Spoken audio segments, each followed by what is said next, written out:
weddings, including this one. So we missed out on one last year. So yes, we still say 28 years.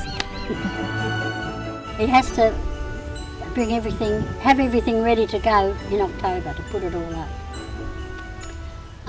So September he usually starts bringing it all from under the house up to the garage.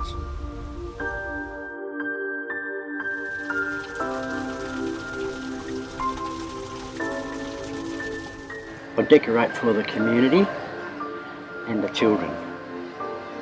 Kids love it, and they like sitting in the sleigh, and when Santa arrives, he arrives here on a fire engine, and that's what I do it for, mainly the kids. Because I was a kid once and I've always liked Christmas. Loved it. And I still keep going as long as I can. If I like something, say for instance these angels, I might have seen one angel in a book, and she might have only been so big in a book, so I've got a projector and I blow it up on a sheet of tracing paper, trace it out onto the plywood, and then I make a lot more the same. So that's how I get the ideas of Christmas cards, kids' books, wrapping paper, if I see something nice. The village on the house, all those houses up there, I got that idea of these placemats you put on your table.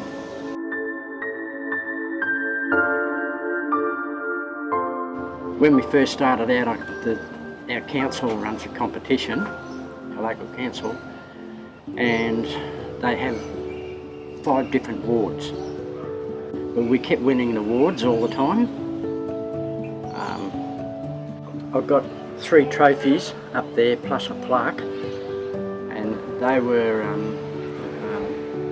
can't remember the name of them, Christmas lights competition or whatever it was, and it was all voted by the public. They're national, Australia-wide.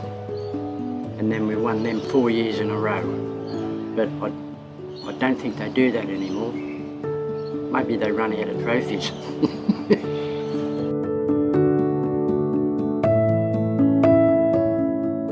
When COVID hit early last year, we weren't too worried. We thought we'd be able to still do our Christmas things.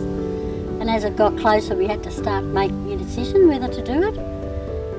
And by September, we kept saying another week, let's see what the government say we can do and we can't do. But by October, when he has to start putting it all up, we had decided that no, it wasn't safe to do it, because there was too many people here and we could start a mass spreading. So we decided not to do it. It was really hard. Every day we were thinking, will we or won't we? Will we or won't we? And people were giving us their opinions. Yes, you should do it. No, you shouldn't. So we just had to block all that out and decide for ourselves. No, it may not be safe, so. And I think we did the right thing.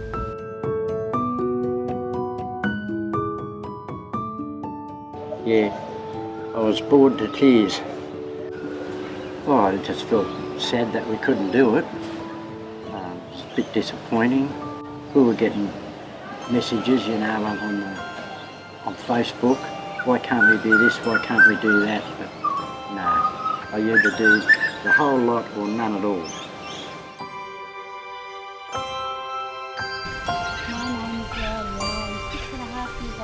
He wants the biggest Lego in the whole wide world. Spy binoculars, some chocolate coins, and the best light-up Beyblade ever. Not too complicated science book. Sad.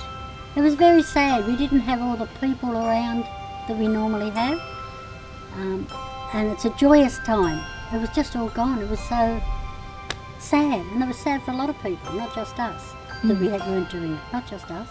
So it was sad. It was lonely.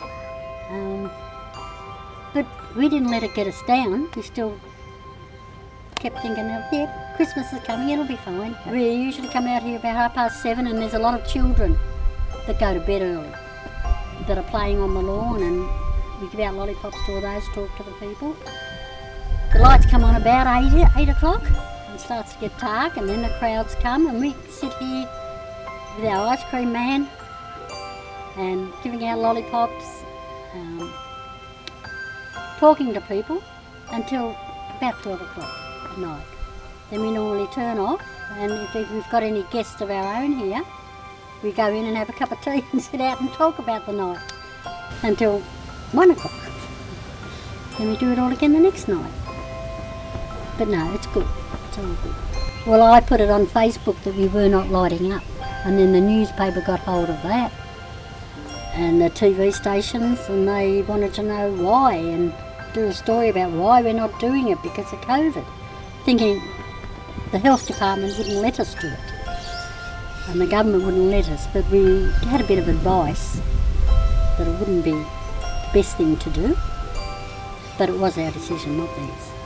So other people did light up their houses, but they don't get the crowds we get maybe, and it was nothing, gone. People went home, nothing.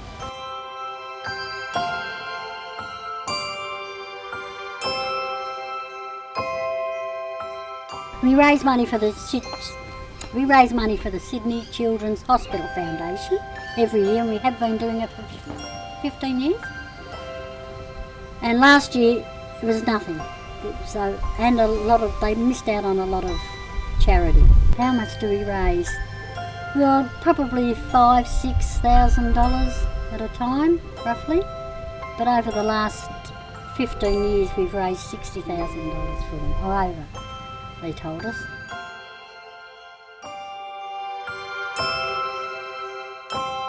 I've been doing it for 28 years, and I'd like to get 30 years, but more if I can. Depends on my legs. It's getting a little bit harder every year climbing up and down that ladder.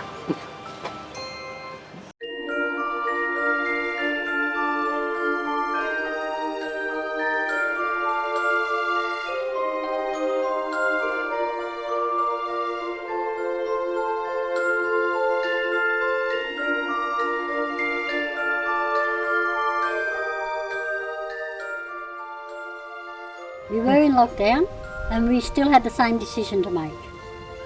And Peter had nothing ready. He said, oh, I don't think we can do it, I don't think we can do it. Then the government put out you're allowed to have bigger crowds, and I rang the health department and told them what we did, and they said, yes, you'll be right to do it. As long as people were careful and, took precautions.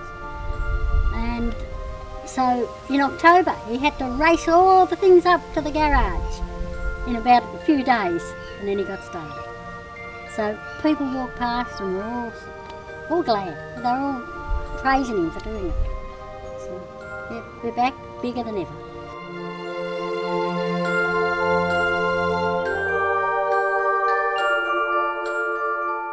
Back with a bang, and hopefully, I'm hoping, keep my fingers crossed, this year's going to be better than the last 2 years, and because I'm sick of talking about everybody talking about all this COVID, so I just try to forget about that. You live with it, and I'll be back bigger and better next year. I think I've got a couple of ideas for next year.